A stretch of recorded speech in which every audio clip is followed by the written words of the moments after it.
You know, it's hard to keep my emotions in check, but I have to. Because if I don't think this will get across the way it needs to. You see, there's a new war happening in Delaware. Friends turning on friends.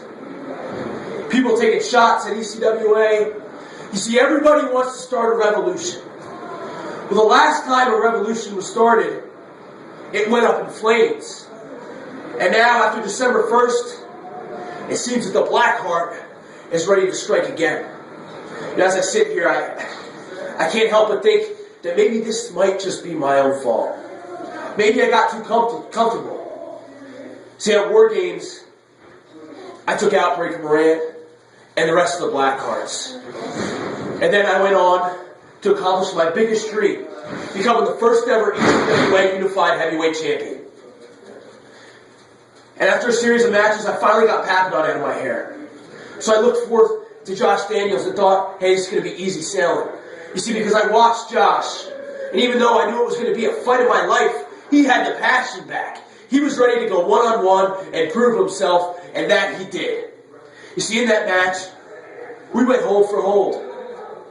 And just when I thought I had him down, just when I had him in the 50 Shades of Pain, and I felt him starting to go, an all too familiar tune sounded. And that was Breaker Morant ruining the outcome. That was Joel Goodhart bringing back the Blackheart. You see, Breaker, when you came in that match, you might as well have dropped your pants and took a crap over everything that I've done the past year in ECWA. You might as well just took a crap on the company itself. And now we go to January 5th, New Year's resolutions too. And once again, the odds are stacked against me. No, this time it's not a three-way, it's not a four-way, it's not a match with two referees. It's a match where the only way you win is by beating your opponent by submission. And I go into the match with a guy who has used submission holds his entire career. You see, Josh, you got the match you want. But this match is not just for me, it's for the company. Because if I let you take the ECWA Heavyweight Championship, if I let you walk out, then the cancer that is Blackheart grows. The Black Plague stays around. So whether I have to feel your lifeless body in the 50 Shades of Pain hold, whether I have to feel your back breaking in the sharpshooter, or whether I have to wrench your neck in the Wyldelock until I feel the veins popping through your neck and out of your skull, then that is what I'll do, Josh. Because I have to keep that belt. Now more than ever. And you know what's funny?